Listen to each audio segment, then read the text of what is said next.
खुद को अकेला महसूस करना या अकेले रहना चुनौतीपूर्ण हो सकता है, लेकिन इसमें भी ना कई सकारात्मक पहलू होते हैं। खुद को अकेला महसूस करने पर मोटिवेशन के लिए आप बहुत सी बातों को समझ सकते हैं, और बहुत सी बातें अगर मैं आपको बताऊं कि अकेले रहने के क्या क्या फ़ायदे हैं, तो यकीन मानिए आपको बहुत ज़्यादा अच्छा महसूस होने लगेगा। जहां आप डिमोटिवेट हो रहे थे ये सोच सोच कर कि आप अकेले हैं, आपका कोई साथी नहीं है, आपका कोई बेस्ट फ्रेंड नहीं है, तो आज से आपको आपका अकेलापन बिल्कुल भी महसूस नहीं होने वाला है। तो आइए मैं आपको कुछ ऐसे पॉइंट्स बताती हूँ जो अकेले रहने के नुकसान नहीं बल्कि फ़ायदे हैं। तो चलिए शुरू करते हैं आज की इस वीडियो को बिना किसी देरी के। और आज से यकीन मानिए इस वीडियो को देखने के बाद और इस बात को सुनने के बाद जो मैं आपको बताने वाली हूँ, आपको बिल्कुल लगने लगेगा कि अगर आप अकेले हैं तो ये चीज़ आपके लिए बहुत ज़्यादा अच्छी है। तो अगर आपने अभी तक हमारे चैनल को सब्सक्राइब नहीं किया है तो जल्दी से जाइए, चैनल को सब्सक्राइब कीजिए, बेल आइकन को प्रेस कीजिए ताकि आने वाली वीडियो की नोटिफिकेशन आपको सबसे पहले मिले। तो चलिए शुरू करते हैं आज की इस वीडियो को। तो अकेले रहने का पहला जो प्लस पॉइंट है ना, वो है आत्मविकास। मैं जो बता रही हूँ ना, आप वो एक जगह लिख लो, आप मेन पॉइंट बिल्कुल लिखते चलो ताकि आपको क्लियर होता जाए और आप आज से खुद को अकेला महसूस ना करो। तो पहला जो आत्मविकास है वो है अकेले रहकर ना आप अपनी क्षमताओं और रुचियों को बेहतर समझ सकते हो। यह समय आपके आत्मविकास और आत्मनिर्भरता को बढ़ाने का अवसर देता है। अब कैसे देता है ये बात आप अच्छी तरह जानते हैं, मेरा मतलब था इस पॉइंट को आपके सामने क्लियर करना। आप खुद ही सोच कर देखिए ना, जब आप लोगों से घिरे होते हैं, आपके आसपास लोग होते हैं, तो आप कितना डिस्टर्बेंस फील करते हैं। आपको आपकी ना उन चीज़ों से दूर करते चले जाते हैं जो चीज़ आपको वाकई अपनी लाइफ में करना चाहिए। तो देखो, जो पॉइंट मैं आपको बताने वाली हूँ ना, वो बिल्कुल छोटे छोटे से होने वाले हैं, लेकिन उन्हीं छोटे पॉइंट में बहुत बड़ी बात छुपी है। और आप इतने बड़े तो हैं कि आप मेरी बात को ज़रूर अच्छे से समझ जाइए कि मैं आपको समझाना क्या चाह रही हूँ। अगर आप नहीं समझ पाए तो एक डायरी पेन लेकर बैठिए ताकि मैं जो चीज़ें क्लियर करूँ आप उसे लिखते जाएँ, और बाद में अगर अभी आपको इस वीडियो में समझ में ना आए तो बाद में आप पढ़कर खुद समझ सकें। तो मैं ज़्यादा इस वीडियो को लंबा नहीं करूँगी, मैं सिर्फ छोटी छोटी क्लिप में मतलब छोटे छोटे पॉइंट्स में आपको बताने जा रही हूँ, तो लिख कर बैठिए। तो पहला जो पॉइंट है वो है आत्मविकास।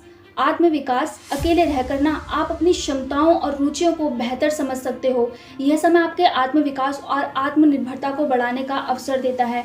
मतलब अगर आप अकेले हो तो आत्म जो विकास है इस चीज़ में ना आपका अंदरूनी विकास के साथ साथ बाहरी विकास भी होता है। जब आप किसी के साथ होते हो, जब आप बहुत से दोस्तों के साथ घिरे होते हो, आप इधर जाते हो उधर जाते हो, घूमते रहते हो, तो आपको अपने बारे में सोचने का टाइम नहीं मिलता, आपको ये सोचने का टाइम नहीं मिलता कि आपको जीवन में करना क्या है।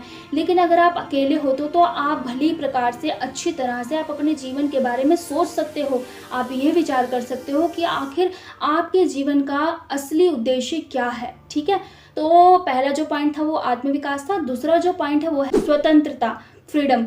ठीक है, स्वतंत्रता यानी फ्रीडम। अकेले रहना आपको अपने निर्णय खुद लेने की स्वतंत्रता देता है। आप अपनी पसंद और नापसंद के अनुसार जीवन जी सकते हैं। जब आप किसी के साथ होते हैं तो आप बिल्कुल भी ऐसा ऐसा ऐसा ऐसा लगता ही नहीं कि आप फैसले लेने लायक हैं, या आप किसी दूसरे के फैसले या अपने फैसले आप खुद ले सकते हैं। जब आप लोगों के बीच रहते हैं ना, आप फंस कर रह जाते हैं, लेकिन जब आप वहीं अकेले रहते हैं तो आपको खुद अपने पसंद नापसंद के बारे में सोचने का विचार मिलता है। ठीक है, आप अपने हिसाब से अपना जीवन जी सकते हैं, किसी दूसरे के हिसाब से आपको नहीं चलना पड़ेगा, किसी दूसरे के हिसाब से आपको कुछ करने की यहाँ पर कोई ज़रूरत नहीं होती है। तो अगर आप अकेले हैं, अकेला महसूस मत करो। अकेला होना सबसे बेस्ट है, सबसे ताकतवर है। अकेले रहने से ही ना आपको अपनी असली फ्रीडम का पता चलता है। तो आई होप आपको ये दोनों पॉइंट्स ज़रूर क्लियर हुए होंगे। तो अब हम बढ़ते हैं अपने तीसरे टॉपिक की ओर, जो है सृजनात्मकता। मैं प्योर हिंदी बोलूँगी, आप इसकी जो इंग्लिश मीनिंग है वो जाके गूगल कर सकते हैं। ठीक है, तो तीसरा जो पॉइंट है सृजनात्मकता, इसका ये मतलब है कि आप अकेले रहने पर अपने विचारों से रूबरू हो सकते हैं। अकेले रहने पर आपके विचारों और सृजनात्मकता को प्रकट करने का समय मिलता है। आप नए प्रोजेक्ट्स पर काम कर सकते हैं और अपने हुनर को भी निखार सकते हैं। आपको अपनी काबिलियत का इस चीज़ में पता चल सकता है कि आपके अंदर क्या हुनर है और आप किस चीज़ के लिए बने हैं। तो इन सब चीज़ों से आपको पता चल जाता है। तो आई होप ये तीसरा पॉइंट सृजनात्मकता आपको क्लियर ज़रूर हुआ होगा। अगर नहीं हुआ तो आप जाकर गूगल कीजिए सृजनात्मकता का जो इंग्लिश मीनिंग, अगर आप हिंदी नहीं समझते हैं तो इंग्लिश आप इसकी जाकर सर्च कर सकते हैं। अब हम बढ़ते हैं अपने चौथे टॉपिक की ओर, जिसका मतलब है स्वास्थ्य यानी कि हेल्थ। स्वास्थ्य के बारे में अब मैं बताऊं कि आपको, अब आप सोचेंगे कि अकेले रहने का स्वास्थ्य से क्या लेना देना है, तो मैं ये चीज़ भी आपको क्लियर कर देती हूँ। उससे पहले क्या आपने अभी तक चैनल को सब्सक्राइब किया? नहीं किया तो प्लीज़ चैनल को सब्सक्राइब कर दीजिए और वीडियो को तो लाइक ज़रूर कीजिएगा। तो मैं बताती हूँ आपको चौथा पॉइंट यानी कि स्वास्थ्य यानी हेल्थ। अगर आपने अभी तक ये सोचा कि आपके अकेले रहने से स्वास्थ्य का क्या लेना देना है, तो मैं आपको बता दूं, अकेले रहकर ना आप मानसिक और शारीरिक स्वास्थ्य पर ध्यान दे सकते हो। यह समय खुद की देखभाल और संतुलित जीवन शैली जीने के लिए बना है। अगर आप अकेले हो, ठीक है, तो आप बुरी चीज़ों से तो दूर रहोगे, प्लस में आप अपनी हेल्थ मेंटेन करने में भी पूरा फोकस कर पाओगे। अभी पूरी तरह से फोकस आपको कैसे देना है, देखो, जब आप अकेले हो तो आपको पता है आप पूरी तरह से अकेले हो, आपको किसी के साथ बाहर नहीं जाना है, आपको बाहर का कुछ खाना नहीं है, है ना। दोस्त यार मिलते हैं, चलो कहते हैं चलो ये खा लेते हैं वो खा लेते हैं। आई नो आपको मेरी ये बात बकवास लग रही होगी, पर लिटरली आप मेरी ये बात को, जो अकेले हैं ना वो मेरी बात को समझ जाएंगे और समझ भी रहे होंगे कि अकेले रहकर हम अपनी मानसिक और शारीरिक जो स्वास्थ्य हैं उन पर अच्छे से निगरानी रख सकते हैं और अच्छे से ध्यान दे सकते हैं। पांचवा जो पॉइंट मैं आपको क्लियर करूंगी वो धैर्य और आत्म संयम है।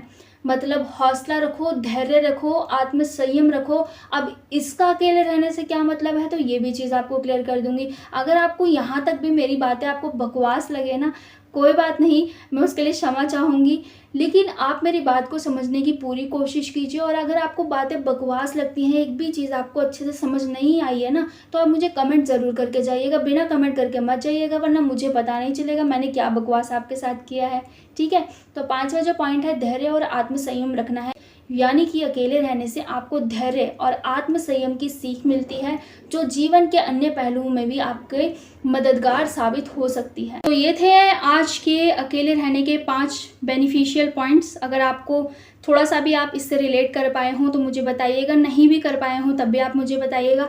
तो ये थी आज की एक छोटी सी वीडियो। कभी भी खुद को अकेला मत महसूस होने देना। आप अकेले हो ना, तो ये आपकी सबसे बड़ी पावर है और ये सबकी पावर होती है, सबके पास ये पावर होती ही होती है, क्योंकि देखो कोई भी हमारे साथ परमानेंट नहीं रह सकता। तो अकेले रहने से कभी भी मत घबराओ, ठीक है। तो डीमोटिवेट अगर लाइफ में आप कभी भी फील करो तो हमारी वीडियो पे विजिट करो, वीडियो को देखो, चैनल को सब्सक्राइब करो, वीडियो को लाइक करो। अच्छी बुरी जो भी चीज़ें आपको वीडियो में पता लगे या आपको लगे वीडियो अच्छी नहीं है या वीडियो बुरी है, तो आप मुझे कमेंट करके ज़रूर बताएं, मैं सुधार करने की पूरी कोशिश करूँगी। तो मिलते हैं आप लोगों से अगली वीडियो में, तब तक आप हमारे चैनल से जुड़े रहिए। Thank you.